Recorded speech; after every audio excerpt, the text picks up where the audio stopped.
What's the main thing keeping you here? The lifestyle's so good here compared to pretty much anywhere else in the world. The place is just getting better and better every year. The biggest challenge I would say is actually probably the rental market. It is extremely difficult to find a property where you can still make a decent margin. Jamie Grimshaw. He's been in Dubai real estate for over a decade and has seen the market through every cycle. He understands how the city moves, why it grows the way it does, and what most people get wrong about it. From being the top biller in the Marina to shaping brokers today, Jamie's insight is built on real time spent in the industry. If you're looking for an honest take on Dubai property and where it's heading, this is it. Welcome to the No Nonsense Podcast with Matt and Brad. Everyone here wants everyone else to do well. In the UK, people are jealous if you're doing well. People that move here want to improve their life, and the government's goal is to improve the quality of life. How has a city gone from nothing in 25 years pretty much to a tier 1 city?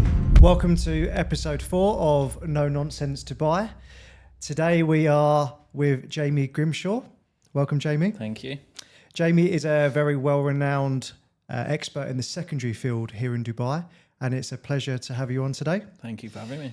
So, Jamie, I thought it'd be easier just to start for the viewers that don't know you, perhaps. If you just give us a bit of an idea on why Dubai and how long you've been here and just a bit about yourself, really. Yeah, so I've been here for like 13 years now. So I was doing the same job in the UK, estate agency up north in Manchester. And it was good. I enjoyed it. I was young. I was like 20. And then I realised that I could move to Dubai, do the same job, but just get paid like so much more money and the weather's much better as well. So I just took the leap. I didn't really have anything to lose. I was like, let's just go see what happens.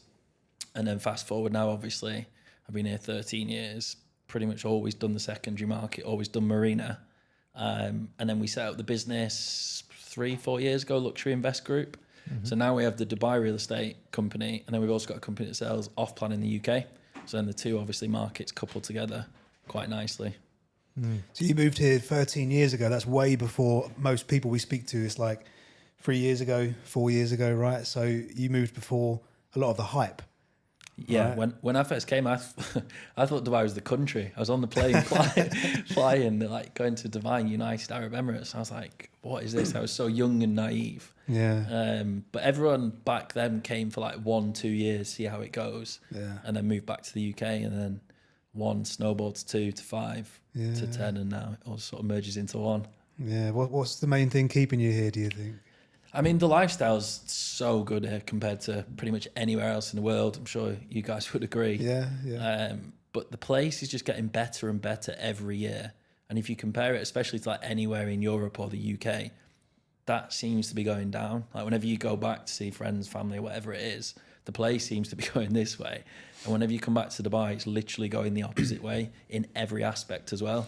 Well, I think people used to move here and they would come here for like a bit of a payday, 1 year, 2 years maybe, but then the amount of people that are actually set up roots now, you know, they got a long-term job, career, family, kids, but now people's intentions when they move here, it's not just about that. No. They effectively want the lifestyle, and as you said, the rest of the world's demise, or certainly certain places, let's say, is working in Dubai's favour, right? Yeah, absolutely. And it's not just for working either. Like when I first came, like I'd never been here on holiday. My friends had never been here. No one really knew where it was, and everyone thought it was just this strict place that you can't do this, you can't do that. Still get that now as well. Yeah, still. But now you'll struggle to find anyone that's not been here. Like all my friends have been here, not just because I'm here, but like all my friends of friends, they all come here on holiday regularly. So it's just changed in that aspect. Like it went from a place no one knew to every single person pretty much has been here on holiday, wants to live here. So it's just such a change in, I mean, 13 years is quite a short period of time as well. Yeah. Well, Dubai is the most visited place in the world more than once every single year. Yeah. So it's 15% of people will come more than once within a year, right? Yeah, And the amount of people we speak to, they've been here like 5 times, 6 times. And your whole 7 family's moving in now, right? Your mum. Just my mum and the dogs. What brought you guys here though? Because you've been here for what, 3-4 years? Yeah, long enough. Mixture, really. Well, not long enough. I felt like a bit of a dead-end job. Didn't really see a ceiling there. Didn't want to be a manager. It was a very, how would you put it, like a very, very corporate, very corporate. And they rule by fear. And I just didn't want to excel in that. I didn't want to contribute any more of my time into that company. It was great while it lasted. I was there for like 10 years, but just felt like I was in a dead end job. Really, really difficult to get on the property ladder. Yeah. And if you're single as well. And I just saw more and more people coming here, really. Yeah. Like I was just seeing more and more people coming here. I was seeing it all over Instagram. And you came out here a bit before me, right? And it took me a bit of convincing to make the move. Convincing while you were here or while you're still in the UK? Still in the UK. Yeah. Still in the UK. I was just proper in my comfort zone. Yeah. Really, really in my comfort zone. I was living in like a shed. It was like a cabin at the bottom of my mum's garden. So I was like, okay, I'm a 30-year-old man. Do I want to live in a shed or do I want to live in Dubai? Yeah.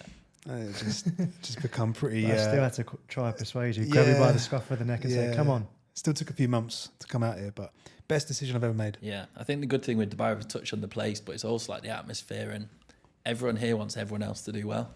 And it's a mindset that you don't get, certainly in the UK, you just do not get. In the UK, people are jealous if you're doing well. Whereas here, everyone wants everyone to do well. Everyone wants to set up a business, wants to push themselves. I think it's just such a completely different dynamic to anywhere else in the world, really, that I've ever been. There's no arguing here. There's no petty arguing. No. There's no fighting. There's two goals. People that move here want to improve their life, and the government's goal is to improve the quality of life of the people. Yeah. That's it. That's why it's getting better as a place, though, isn't it? It's why the population is going crazy. Yeah, we talk about that quite a lot, right? It's like a global migration with people moving from all four corners of the globe. What do people want, right? They want good lifestyle, so good education, healthcare, tax friendly, let's call it, good money, and no crime. And yeah, we've been operating pretty much exclusively in the off-plan field, right? But there was two markets to this, and this is kind of why we predominantly wanted you on here, right? Although we do still operate in the secondary market, it's always important to have another perspective and someone that's been here a long, long time as well. So they're two different animals, the off-plan market and the secondary market, and sometimes people get them relatively mixed up, and we've always spoke about growth, supply, but what's happening right now in the secondary market from what you've seen? I mean, there's a lot happening, and the first thing I would say that even within, like I always say, a lot of people say Dubai, the Dubai market is this or that, but you have to separate into such small segments. Like you've just said, ready and off plan, two completely separate markets. You can't tie the two together.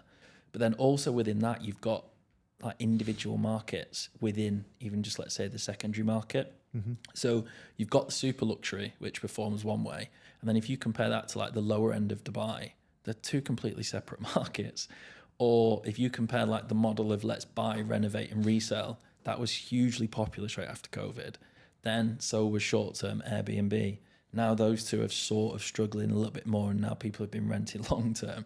So the secondary market's always changing, and it's just important that you know what you're talking about in terms of brokerages. And if you're an investor, you need to know who you're speaking to actually knows what they're talking about so that they can pivot. Because a big change at the minute has been going from residential to commercial. Don't know if you guys have seen that. Yeah, we've experienced that recently. It's crazy. You can buy like a grade A office in like a prime area and you're getting 9-10% on 2, 3, 4 year contracts. You can't get that anywhere in the world really at all. Like for prime, pure luxury properties, it's almost impossible anywhere else. So that's what I mean by the secondary. Even secondary in its own, it's not one market. Like commercial's gone through the roof recently, whereas residential stabilized. And then people still say like Dubai market's crashing or it's going up or it's doing this. But again, it's just, there's so many individual sort of elements to the Dubai market is what I would say. Yeah, I think every people sometimes look at it as a blanket approach, don't they? Yeah, absolutely. But they don't realise there's almost like little micro cycles or pockets of industries within industries that are performing or outperforming other industries. Yeah. So you have to be very selective, work with people that are very established and been through the good and the bad in order to realise how to navigate the market effectively. Yeah. What's, in your opinion, what's the biggest challenges the secondary market is facing right now? Biggest challenges? What question? I know, I'll give you an example, right? Because like one of the guys in our team, And it's a challenge and it's actually a challenge that faces the off-plan in some respects as well. And I'm talking about over demand. Mm-hmm. So, for instance, certain projects by top-tier developers that tick a lot of credentials and prerequisites for investors, there's a huge pent-up demand. Say it's a villa community by MR Phase 1. Mm-hmm. Everyone knows it's a good idea because of the purchasing power that you have. But getting a unit's very difficult. And one of the guys in our team the other day, one of the biggest challenges he has is stock. Or he would go to rent a property out. He could have 5 checks within a couple of days. And is there like a stock issue almost because of the huge demand and the amount of people moving here? I would say recently the market's changed a little bit. I would say when we came out of COVID, probably up until 12 months ago, it was just a crazy market and there was a huge stock issue. You couldn't find units for buyers or tenants, whatever it might be. And then over the last 12 months, I think there's been a slight change and a slight shift. And I would say it's much more equal now. If not now, buyers have more choices. Whereas previously it was almost like take what you can get. Like you might want this unit, but it doesn't exist. This is as close as you can get.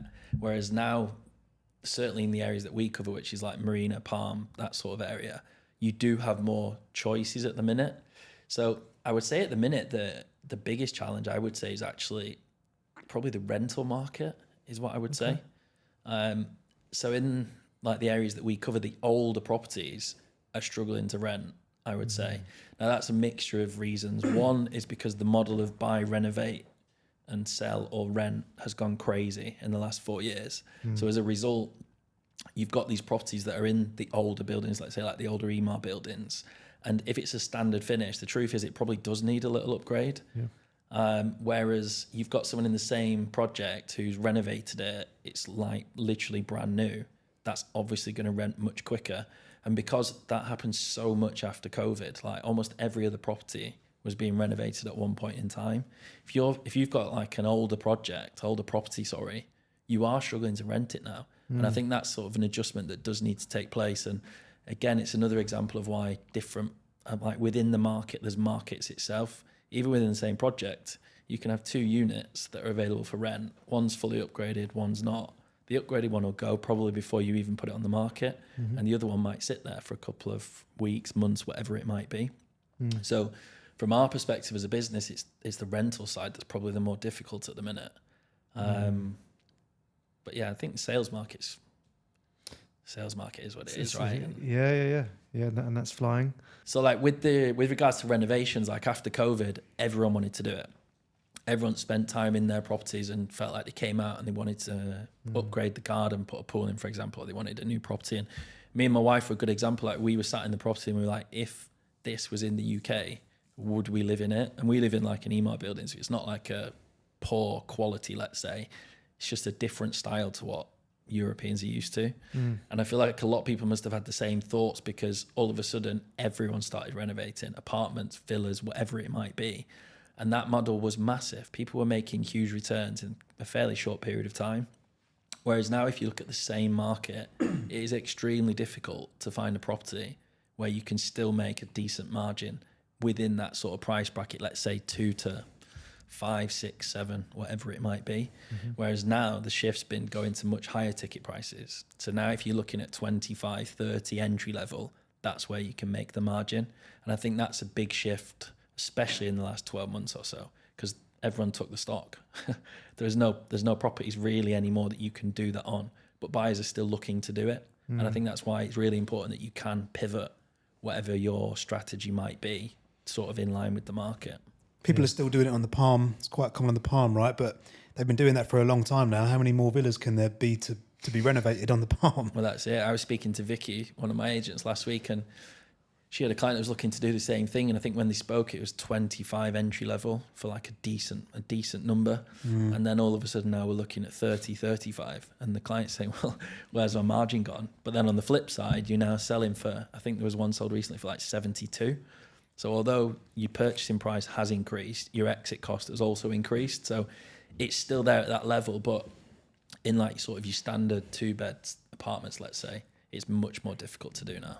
I think we're seeing something similar pattern-wise in the off-plan market. I think a lot of the new stock that's launching or even handing over is going to completely dwarf a lot of the older stock, right? I mean, it's a completely different league. Oh God, like the amenities and the quality. I mean, I always think competition breeds success, right? And you've got hundreds of developers all pitting against each other, like, I can do this better, I can do this better.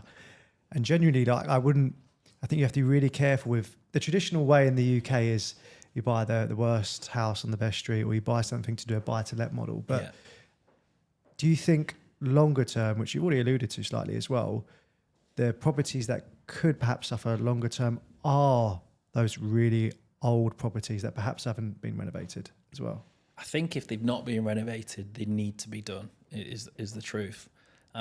Both from a rental perspective and a purchase perspective. Like, we don't sell many properties now to an end user where they're planning to keep it as it is what I would say. Everyone who's looking to buy those properties pretty much at the minute is looking to reno it, whether you're going to rent it out or whether you're going to live in it, because they are getting to that point. I know it's only 10, 15 years old, but they do need changing. Like, the quality, like you just alluded to there, has changed, but also people's expectations have changed. Like, when I came 13 years ago, like, I thought it was the best property I've ever seen. Do you know what I mean? Like, the dark browns, the beiges, you had a pool and a gym, and then that was it. But having a pool and a gym was unbelievable. Like, from where I'm from, you don't get a pool or a gym. Whereas now, it's just common practice. You have to have a pool, you have to have a gym. You need a sauna, cinema, theatre, whatever it might be. Ice cave. Everything you can ever imagine. There's one in the Marina that's got a golf simulator in your building. It's crazy. But that's because people's expectations have changed. Yeah. It's now something that you feel is a must-have, whereas previously it was almost just like the location, like you said, have an apartment on this street in this location. That was good enough, whereas now it's not really like that. I think even buildings that have handed over in the last year, right, they would have launched 3 or 4 years ago, and you can definitely feel it. It's buildings that are just handing over now compared to what's launching in the market now. It's miles and miles apart, because developers know that what affects high occupancy rates are strong amenities, right? And now every single building that comes in the off-plan market, you've got 20, 30 different amenities under one building. Like 3 floors. Yeah, like a resort. Yeah. Where does Dean live? Dean lives in, there's a building in Business Bay. And a 1-bedroom in Business Bay for like an email, you're looking at like 120, something like that. Standard email building, gym, pool, whatever. Downtown, yeah. And then our colleague, he lives in one of one residences in Business Bay. And for a 1-bed, you're looking at like 190. That's what it is. Yeah, because this thing's got like a jungle inside it. There's deers. Is that actually? Yeah. There's like a wildlife sanctuary jungle place in this one building in the heart of Business Bay. It's like, I'm walking around like, where am I? And yeah, the difference is 185 for a 1-bedroom there, and then 120 for something else right next door, literally, because of the amenities. Yeah, I think that's why Dubai's such a good place, though, because they've recognised, or the developers certainly have recognised, that people that have moved here have moved from, let's say, the best places in the world, wherever that might be, whether it's London, New York, Miami, wherever it might be.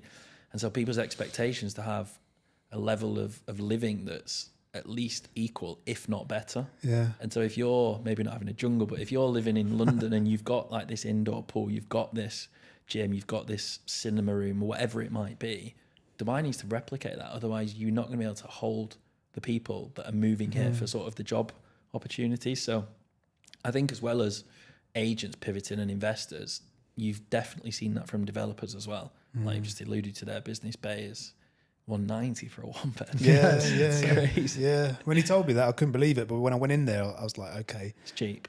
I can see it. Yeah, this building was phenomenal. Hidden gem. Yeah. It's not even the areas; it's just the projects. I think, in like, especially for off-plan, What sort of areas? like it doesn't. It's not necessarily the area. It's just the false promises. You guys must see it all the time. You're getting promised to double your money or get this return or that return. Bullshit. What pisses me off or frustrates me is when you see developers that are promising 10% guaranteed ROI. Yeah. I'm like, how? It's never happening, is it? How? That's what frustrates me about. Yeah. Or they'll price that in. They'll do that for the first like 2 or 3 years, but knowing that after that you're going to go and get maybe like 5 if you're lucky. Yeah. But they've just inflated the price at the initial bit, so it's within their favour. Yeah. I think it's a mix though, isn't it? Like developers and also the brokers.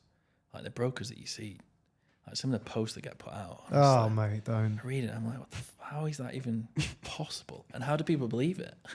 That's what confuses me. It's like, I don't know. I know I shouldn't be judgmental. I don't mean to be judgmental. I'm not. But when I look at I don't. Yeah, maybe a little bit. But when we're in these launches, right, for off plan, some of them are packed, like absolutely jam packed, and you see some of the brokers and even like the men and the way they're dressed, like it's just who's buying off you? I agree. I know it's like really judgmental, but the way they dress and like baggy, like just get a fitted suit for one thing. I think it's the dangers of social media though, because a lot of the people that you're sort of speaking about are heavy on social media. Yeah. And so people these days believe anything that they read on social media. If I tell you that this is going to double in price and you're going to make X return, why would you disagree? If you don't know the market and I'm saying that I'm the expert and I tell you that, yes, you should go away and do your own research, but at the same time, people believe what you are saying, or certainly some people do without doing their own research. And it's only us that are in the market and we listen to what they're saying. Like, this is nonsense. It's impossible. Yeah. Like completely impossible. Yeah. Like I saw one the other day and I think it was 10%. You were going to get 1,000 dirhams per night. It's like 360k per year for like a one bed in. I can't remember where it was, but just do the maths. It's impossible. And then who's paying the management fees, the utilities, the furniture? Who pays that? Yeah. You need to rent it for what, 500 a year? Yeah. It's impossible. But people just see like the baseline. This is what they're renting for right now, and they're like, oh my god, that must be true. And then they fall into that trap. Yeah. But Especially, gotta be careful what I say, but you hear it a lot. You get it from rogue agents, but also direct from developers. They've got one agenda, right? And they're not going to be telling you about a better project down the road.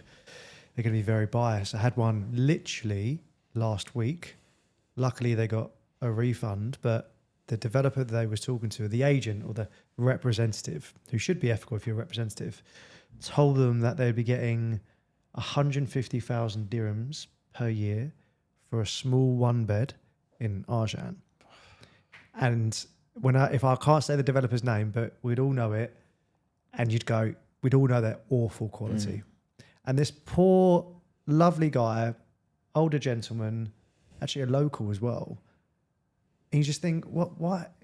For one, it shouldn't be allowed, but people don't realise that you should be ethical, because that's how you retain clients, and that's how you get referrals, and not promise the world. And the reality is, whoever did promise, it was probably not going to be in the industry in 3 months. That's we always say, how much shit can they throw out the wall and how much will stick? Something will stick, and it does, unfortunately. Yeah, I think especially over the last couple of years, obviously off-plan has gone crazy. Like you guys have obviously seen that, but at the same time, the agents that are trying to sell the off-plan has also gone crazy.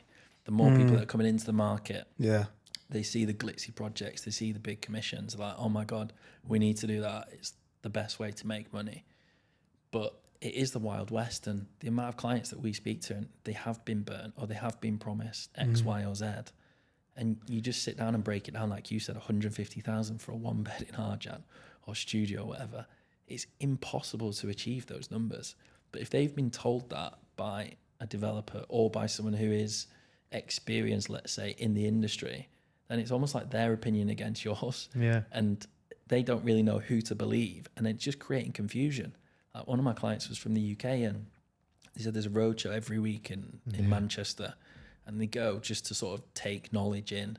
And they came and they're like, we are so confused with where to buy, what to buy, who to believe, and what the truth is. And who would you believe? How do you know who to believe is the difficult thing. And especially with off-plan, a lot of it is not speculation, but this is what we project your return to be. This is what we think the price will be. But there's not really anything to prove the claim. It's almost like, I think it'll do this and you think it'll do that. Yeah. And what do you think's best to do? Whereas at least with secondary, like, yes, okay, it's not as glitzy. Yes, okay, you don't get paid as much commission. But from an investor point of view, you do know what you're buying. you do know what return exactly you're going to get. And I think that's why the market has performed. Obviously, off-plan's gone crazy, but the secondary market has still performed extremely well. And you'll often find people are heavy invested in secondary, and then they have a dabble into off-plan, see how it works, and then sort of take it from there. And I think that's why they work quite well together, as long as they're getting sort of the correct advice, shall we say. Do you think off-plan makes up about, I think, 60-65% of all the transactions at the minute? Do you feel like secondary market is becoming a little bit misunderstood? I don't know that it's misunderstood. I think, like we said, people are almost blinded, especially like investors, let's say. They are blinded by these new projects. And the core reason why you would buy off-plan is because you get a better price and therefore you make more money in the future. But a lot of the projects now that I see anyway are launching maybe more expensive than they should be. 100%. And they're launching on what they think the price will be in 2, 3, 4 years' time. And so because you assume that the model works, you assume you're buying at a cheaper price. And if you don't know the market and you're not an expert, you assume logically that that's what off-plan is, right? And so when people see those at that prices, it makes sense to buy because they're like, I only have to put 10% in now, whatever, 5-10%, I'm going to make loads of money. When in actual fact, in 3-4 years' time when it's ready, it's maybe worth the same, maybe worth a little bit more. And I think people sort of have this opinion of secondary where you can't make as much money, you can't make as much returns, but it's based off what they think they can get from the off-plan. I don't know if you guys would agree, but you see it all the time. You double your money in off-plan. Well, you won't. You might do, but it's highly unlikely that you will. So if someone's telling you can double your money in 3 years' time, and I'm telling you can buy a ready property, but it's probably going to appreciate, 10, 20, 30% in 3 years. Obviously, off-plan seems more attractive, right? But I think people will get burned, and I've sort of alluded to it before, like the false promises. People will only realise that when we get closer to handover, or if they need to sell it during construction, which again is another reason. So I wouldn't say it's maybe necessarily... I wouldn't say it's necessarily like confused or sort of not valued. I think it's just they get blinded by what off-plan promises are that maybe not necessarily the truth, let's say. I think they buy the glossy brochure, right? Exactly. Yeah, and they don't do much due diligence. I mean, we go through periods where we're investors ourselves, right? And like you go through periods where there's nothing you would buy, and subsequently there's sometimes we go through nothing we'd recommend to buy. Yeah. And you have to look beyond the glossy brochure, the service level conditions, and does everything weigh up in your favour from the location, the timing, the value, the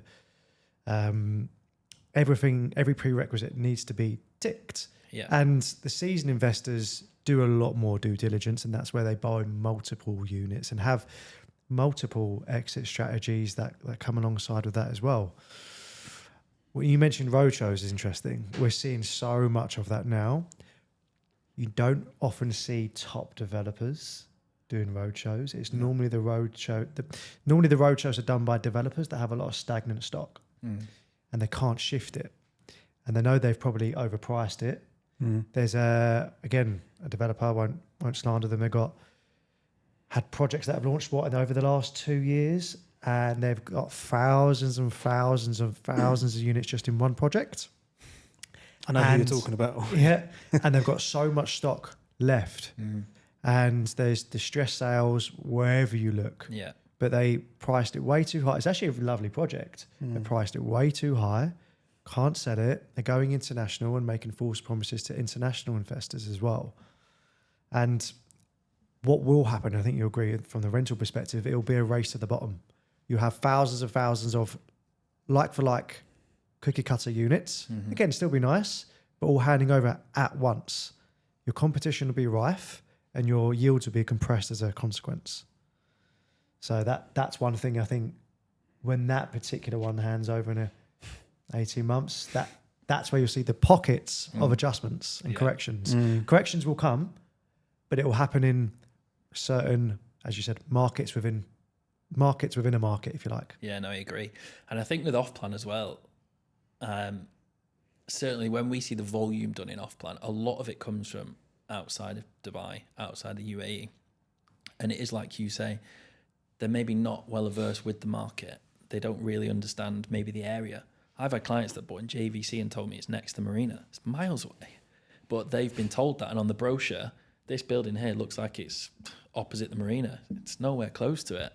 But I feel like because they're buying from abroad, let's say the UK, where obviously everything's heavily regulated, if you're buying from the UK and you're buying here, you just assume it's the same. You assume that what you're seeing is correct, or you're assuming that it is close to the Marina. And then when you get here and you realise it's not, that's when the difficulty arises. And I think certainly from our business perspective, a lot of our business that's done secondary is done by people that are in the UAE.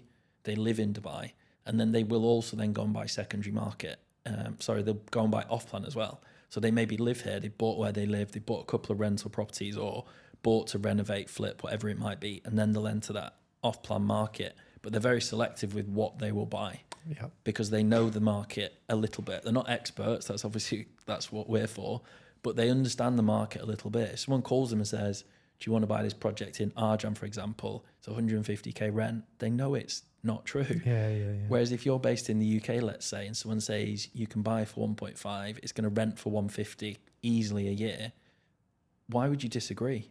You think Dubai, if you Google it, Dubai average one bed, 150, okay, it's the truth. But you just don't understand sort of how Dubai works, where these properties are located. And I think that's how people will get burnt. For all you rogue agents out there, stop making very false promises, please. It will only come back to bite you in the arse. I think it riles everyone up in this room, even the ones that aren't on this recording, right? Absolutely. It's a challenge, right? It's probably more now. There's probably more than 50,000 agents in the market, right? And what's happening is they're coming over because they want to earn some serious money, fair enough. But it's a commission-only job, right? In the off-plan, they don't get any salary. And it's not as easy as they think. And then when they don't get deals coming in, that's when they become desperate. And that's when they become yes men to just tell the client whatever they need to hear. Yes, it's right next to Marina and it's half an hour away. They tell them whatever they need to hear just to get a deal over the line so that they can put food on the table. Yeah, no, I agree. It's very short-sighted because that client, as soon as when push comes to shove and they need to sell it or rent it out for a decent return, it's not going to happen. And then that agent's going to be nowhere to be seen. Yeah, no, I agree. And it's good you pick on the agents there. They come over, try and do the off-plan, and the aim is just to generate the big commissions, right? Yeah. Whereas with secondary, it's much easier to make your name if you're good at what you do. So you can be the specialist, not even just in an area, but in a building. Go and sit in the building, go and speak to everyone that lives there, and all of a sudden people will know who you are. But if you're trying to make a name for yourself in off-plan, it's much more difficult to do. You can't do that. You don't know who owns there. No one lives there, so you can't go and sit there. Most of these projects, the areas don't exist, for example, or like we touched on Maritime City or Dubai Island. Where are you going to go and sit to meet the residents? You can't. Everything has to be done online. Where with secondary, you can niche down to the building or at least to a pocket of buildings within an area, and then you can build a name for yourself where people know who you are. People come to you. If someone works in off-plan, for example, and they've got a buyer for Marina, they know that they call this person. And that's how you can build a career and be successful in the secondary market. And if you were to think of like the top agents in Dubai right now, you would probably name everyone that does the secondary market because it's much easier for them to become established. That's not to say they sell the most properties. It's to say that they've got the best name in the market. And they've got the best name in the market because there's proof of what they do. Investors know what they're going to make, know the money that they've made. You can easily go and see what they've sold. All the data is readily available. Whereas with the off-plan side of things, no one really knows who's sold what.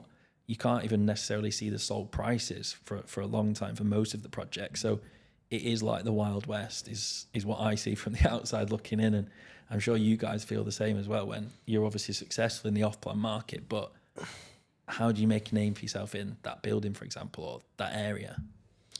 I think, well, first of all, is we lean towards, or pretty much exclusively work with just top developers, predominantly government-owned developers because we know and trust them. Not like exclusively. There's a couple of big dog developers like the Ellingtons of the world that we've bought with and really, really trust, right? Yeah. But even if there's a top developer like an Ellington and Nikhil and Imar, doesn't mean we recommend every single project that they do, right? No. Because it might be still, again, a brilliantly aesthetically pleasing project, but it could be in the wrong location at the wrong time or Wrong price. And that's where you've got to be really, really careful. And yeah, we just don't want anyone to experience the same mistakes that some first-time investors make. And listen, it's not completely risk-free, right? Anyone who tells you that's bullshit. Yeah. It's about mitigating the risk as much as possible, aligning the actual data to complement the investment. So effectively future-proofing it. And future-proofing, in essence, is de-risking yourself. So there's also, I think, a bit of a thing at the moment where people are looking at this almost too short-term. We see, I don't know if you see this at the minute, and people have sold properties too quickly in certain areas, like maybe like Palm, for instance, some of the villas a couple of years ago. Yeah. I mean, how much they've gone up. I mean, Arabian Ranches went up 20% last year alone. Do you see that sometimes people have you got I'm putting you on the spot here. Have you got an example of that springs to mind? I mean, there's a lot, right? Anyone who's sold in the last 3 years, let's say, could have held on and sold for a higher price. Yeah. But as the saying goes, it's better to have time in the market than trying to time it. And if you knew it was going to keep increasing, then would you have held it? Maybe. But then what have you done with the money? Maybe you've reinvested it into something else. And that's when people say to me, like, oh, where's the best area? Or what should I buy? What are you buying for? What's the reason? What's the purpose? Because like we were saying earlier, if you want to buy something to renovate it and to sell it, I'd tell you a completely different project to if you want to buy it and put it on short term, for example. So I think you just need to understand what you're planning to do, what your goal is. Yeah. And in terms of like, do I know anyone that sort of lost money, shall we say?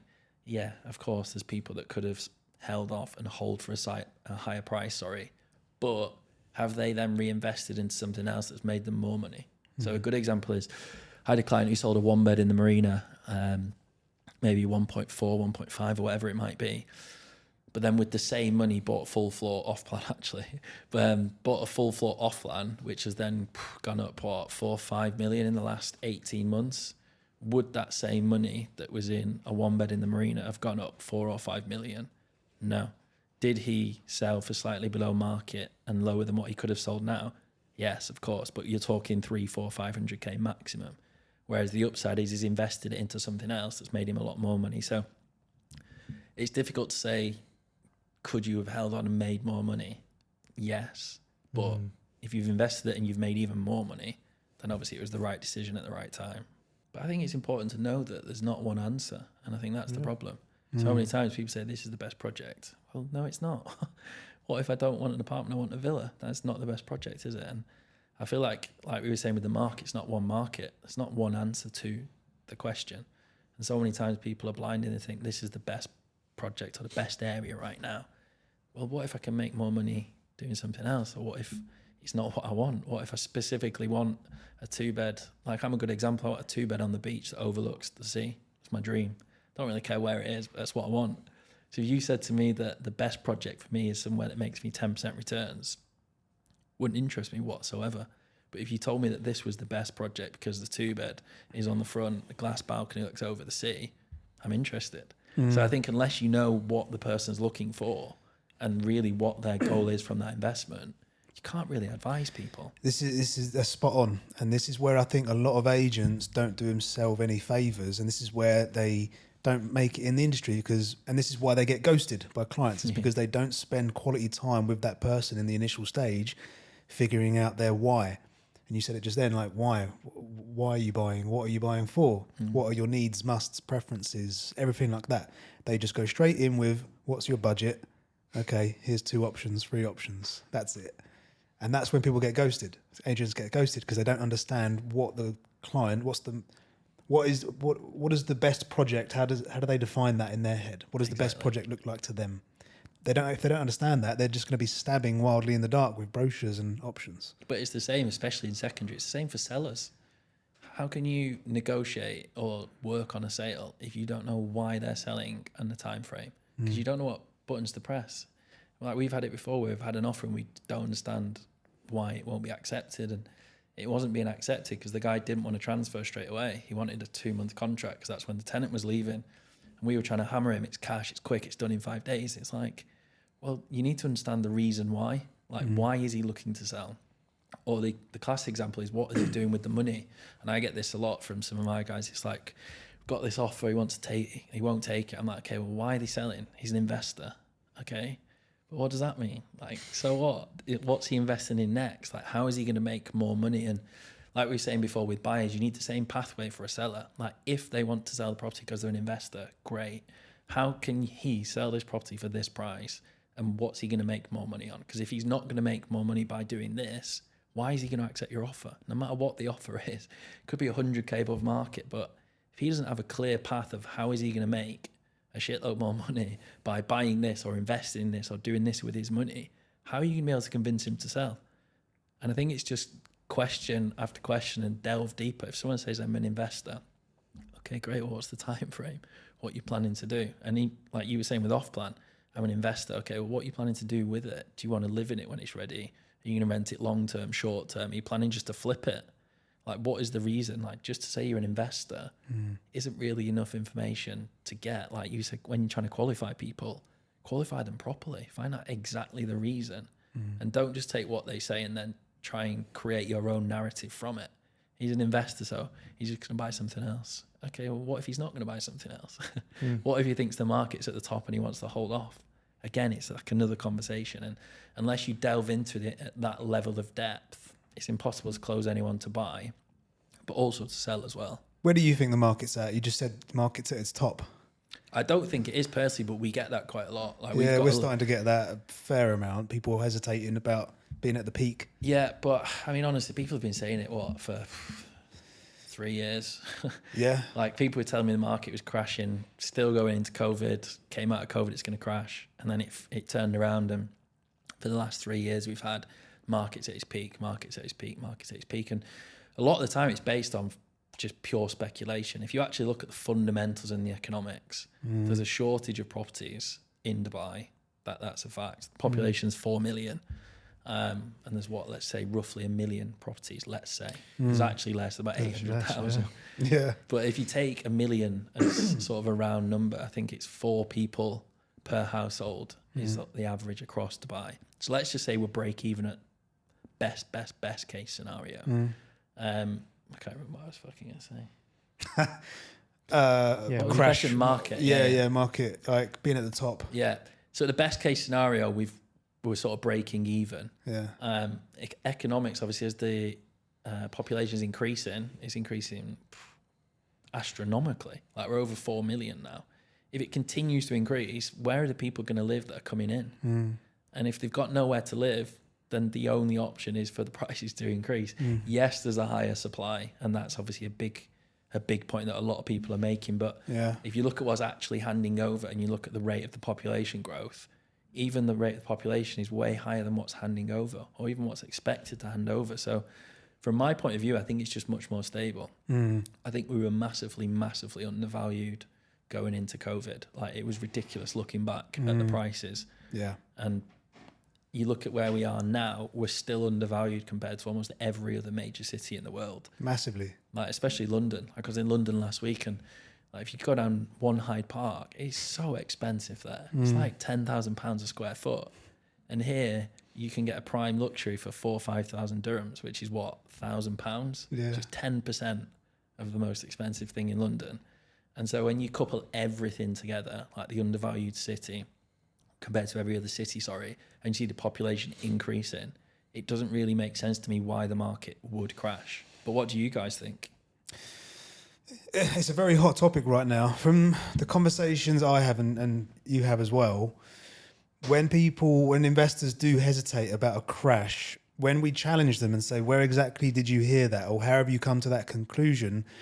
What they're doing is they're separating the real estate prices from those economic fundamentals. Yeah. They're looking at it individually, two separate things, but they're not. It's all linked. The economic agenda, you've got the D33 agenda, where the economy's doubling in value, the population growth that you just mentioned.